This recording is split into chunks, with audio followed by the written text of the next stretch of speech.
The upgrading of the Pacific Highway at Lake Munmora was seen as a move in the right direction by users of the Sydney to Newcastle Road.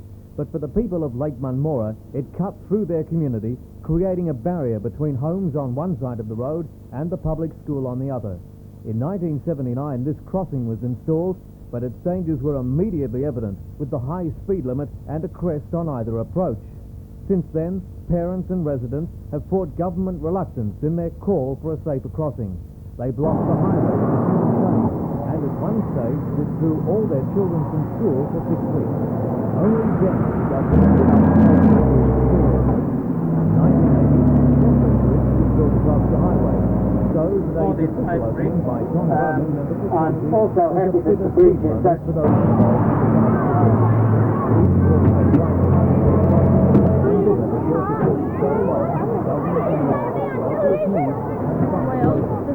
Amos was president of the PNC at the time. If you've got a reasonable argument, keep trying and keep trying and keep trying. It can happen. Yes, there was a long, stern struggle. I saw it from afar at that stage. I wasn't the member for this area. I was on Lake Macquarie Council and absorbed in some matters up there. But I realised that it was a long and at times bitter battle. But I think that the precedent that's set is not that there will be umpteen of these bridges along the Pacific Highway, but rather that pedestrian needs have to be recognised as an important component of any road planning.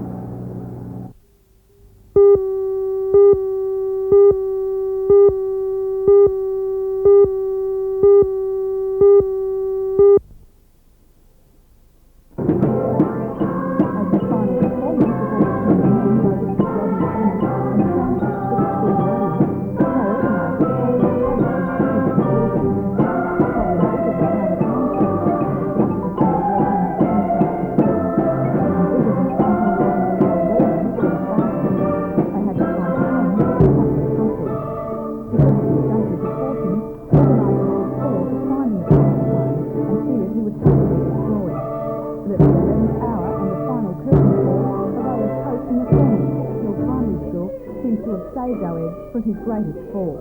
The school has offered temporary accommodation until something more suitable can be found.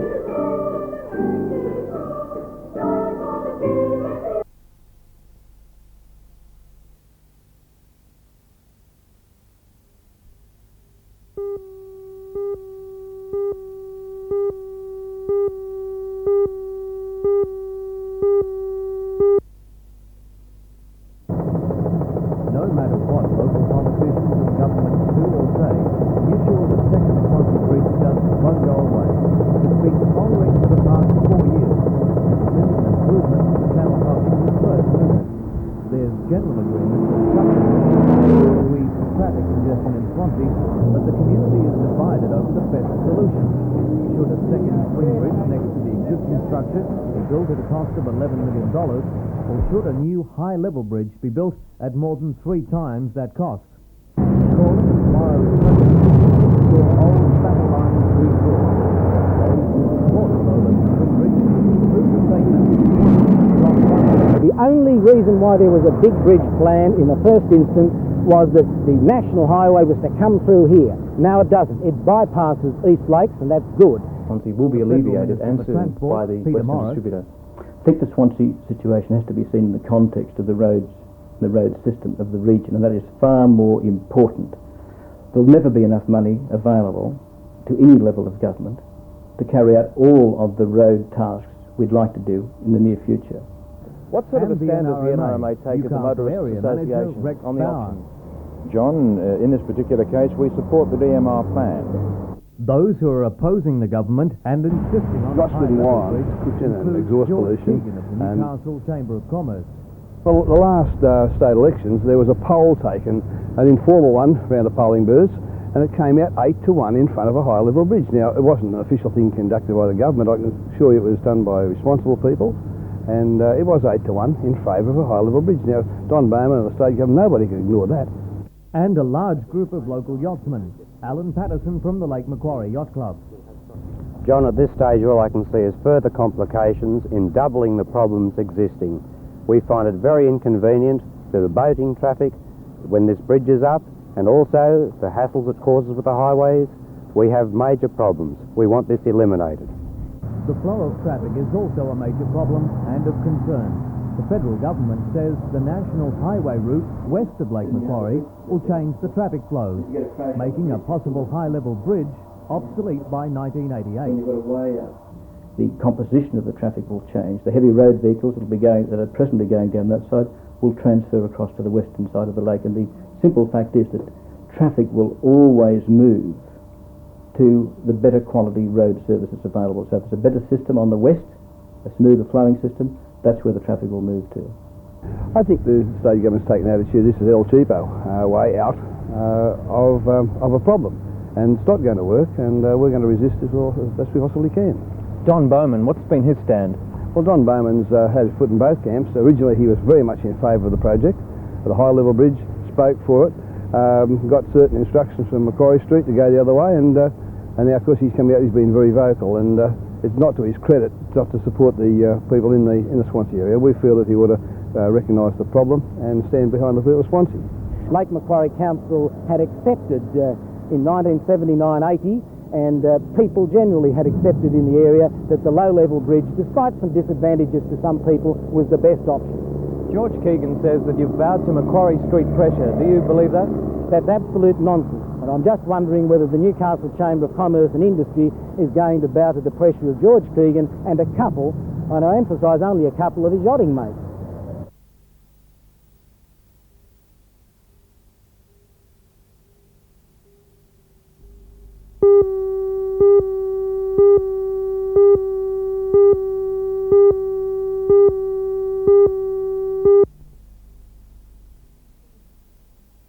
According to Professor Michael Carter, head of the University's Sociology Department and acting Vice Principal, the provision of assistance to students from disadvantaged backgrounds is not a clear-cut issue because it is difficult to determine who should qualify.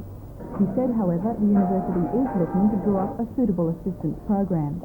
We know that there are lots of people who could be called disadvantaged, but what we don't know is the sort of motivation and the aspirations of people, and we hope that this survey will establish the picture so that we can formulate a policy. Is Newcastle University providing any assistance at present? We plan in 1985 to have 4 Aboriginal students entering our medical school. This is a special idea developed to provide for that particular disadvantaged group. We do have students who might be thought to be disadvantaged, but whom we see potential in, and we've had that sort of student for quite a long time, in fact.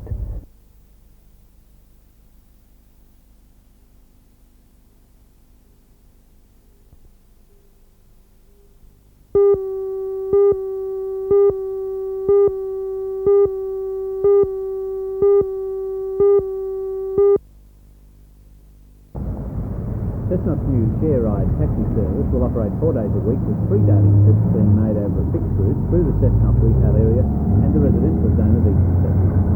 Subsidised by the state government-funded community transport group, the taxi service will charge only 50 cents for pensioners and children and $1 for adults. Hirers can phone in advance to get the taxi to make short deviations from the fixed route. The scheme's been given an 8-week trial. The ultimate survival will depend on the approval of several organisations. We're also working with the taxi cooperative, the Department of Motor Transport and the local bus service on this. So it requires the approval of those 3 organisations in some form. Why is the taxi necessary? Why couldn't people catch a bus in a normal way? Well, the service we're providing here is totally different from the bus service. It has the capacity to provide a door-to-door service, which makes it suitable for old people and people with mobility problems. It's also the attractive factor about the thing is its cost. It's also cheap. So there's a lot of old people with low fixed incomes living in the area we've chosen, and we're hoping that this will avail them of the public transport in the area.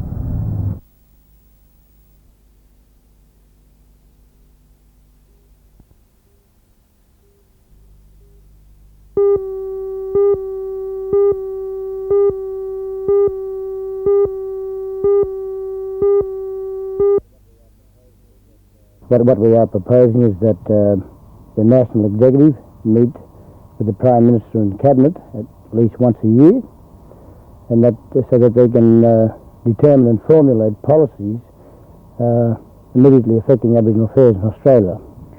What would you say is the most important issue then facing the NAC at this time? Well, I would say no doubt throughout Australia it would have to be the land rights issue. It seems at this stage that the land rights issue will become an election issue, a key issue. A lot of people don't want to sort of admit that, but no doubt it is a key issue, not only in Aboriginal people's mind, but non-Aboriginal people's mind, and it certainly will be a key issue. And I think that at this stage the government's trying to sweep it under the carpet.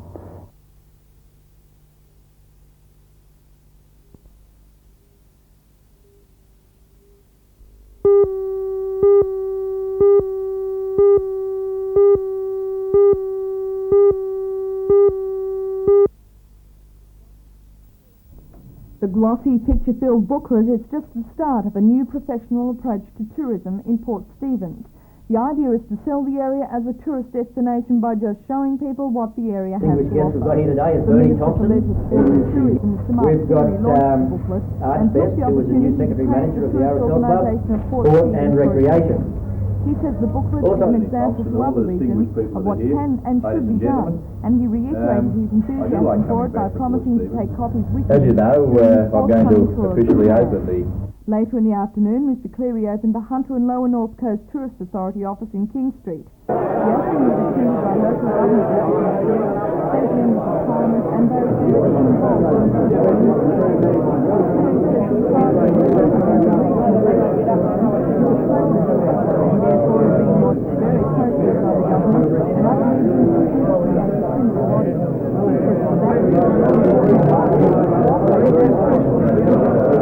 I trust that there is cooperation, and I don't want any little personal animosities. I want everyone to try and work together and to make it work.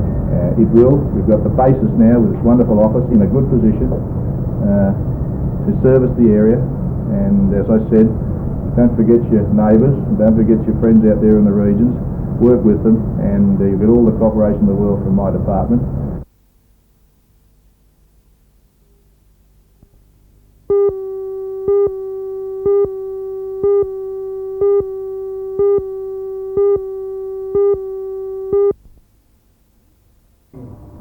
The three sections of the competition, including individual oral examinations, practical, and perhaps for the men, the most harrowing, the test piece. The scenario is set before the team enters the room with a simulated mine accident. The judges are an ambulance official and two doctors who show the team details of the accident. They then have to decide on the treatment. Marks are given for individual areas of the rescue, and the team are written alongside. If points such as the patient wearing a copper ring in an electrical accident is forgotten. Then on to the practical, and each member of the team is given an aspect of first aid to do, such as bandaging, etc. Last year's winner was Chain Valley #1 team, but the other 18 teams today were determined not to let them make two in a row.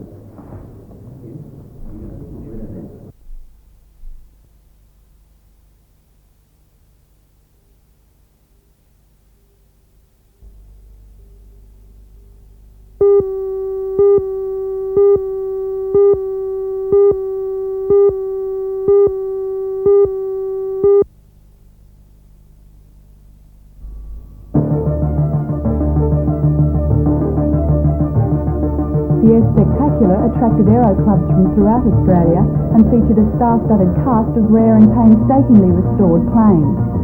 Highlights of the show included a display by the RAAF Roulette Aerobatic Team,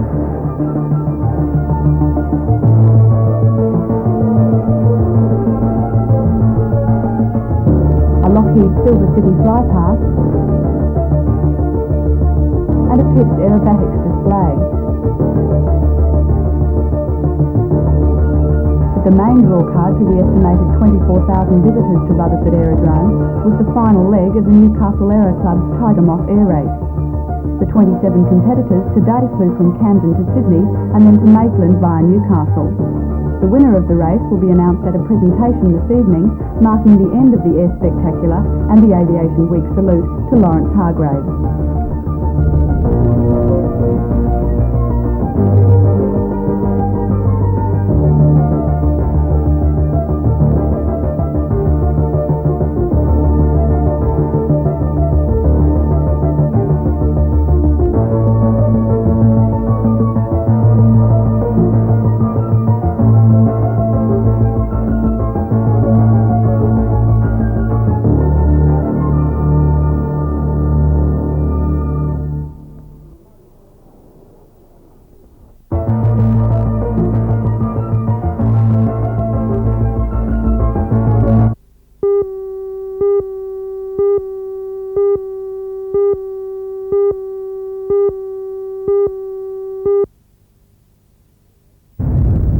Although the sports centre in the league have yet to sign on the dotted line, the Oval and the Grandstand effectively came under the control of the league today.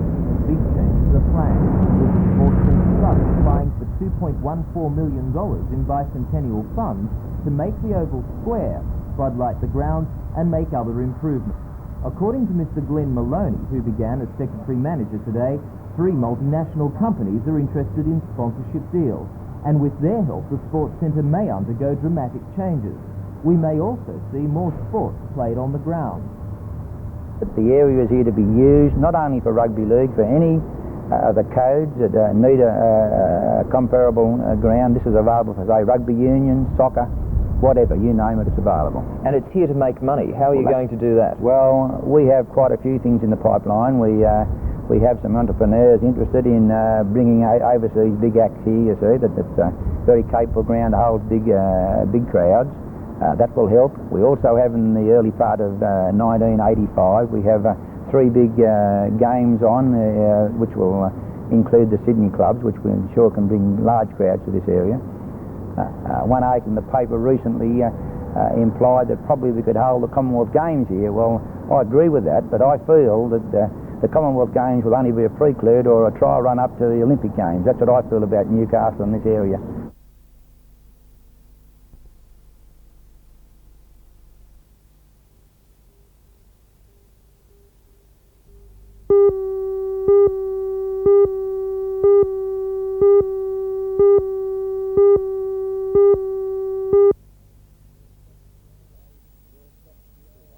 Yes, that's true. It's the old system of the way the Australians like to play cricket back years ago, where you had the fast bowlers combining with the leg spinners. My old New South Wales coach Peter Philpott used to say, you either bowled it fast or spun it hard. That was the way to get the batsman out, and that certainly was the case in Adelaide yesterday. Bob, that would almost seem to contradict the talk that's going about at the moment, how Australia should take on the West Indies. Yes, I'd like to think that Australia will have a slow bowler at least, one slow bowler at least in their test side.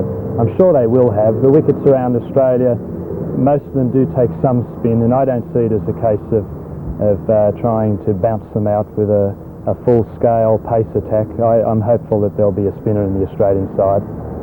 Have you in fact improved this season, or was it just, do you think, a situation that you struck up with Jeffrey Lawson, the right combination on the right several days? Yeah, I don't think that I've really improved. I think I'm possibly a bit late to say that, but I think the situation in the game yesterday, we had just the right amount of runs. South Australia were hopeful of winning outright. They started off looking for the runs, and we were able to apply just the right amount of pressure and the right type of pressure to bring about their undoing.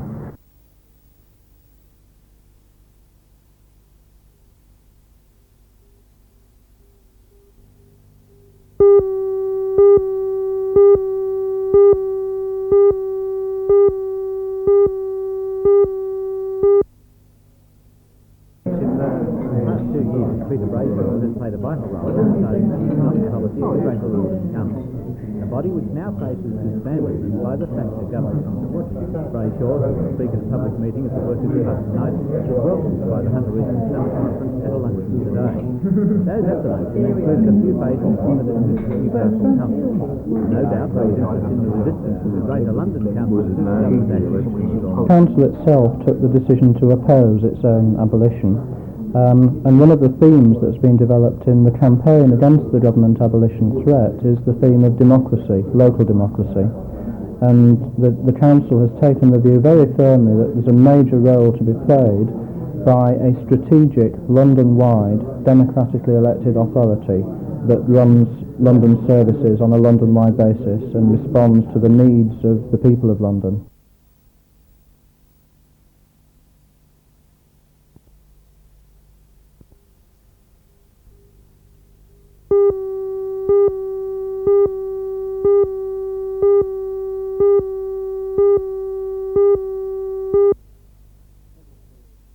I think we'll finish probably third. On paper we're looking third. If the car's happy and we're happy, we're looking at first. I hold the track record down there now. The boys from South Australia arrived there last week for a practice run, and they were half a second slower than my record, which was good. Warren, we saw you in action here at King Edward Park recently when Paul Hamilton beat you into second place, but on Saturday there's also Alan Hamilton there as well. Paul is basically retired this year. After this championship this weekend, he retires. Alan is still going to be very hard to beat in hill climbing. He's very quick. He's got a fuel-injected Porsche engine with the most horsepower of a Porsche ever to come from Germany.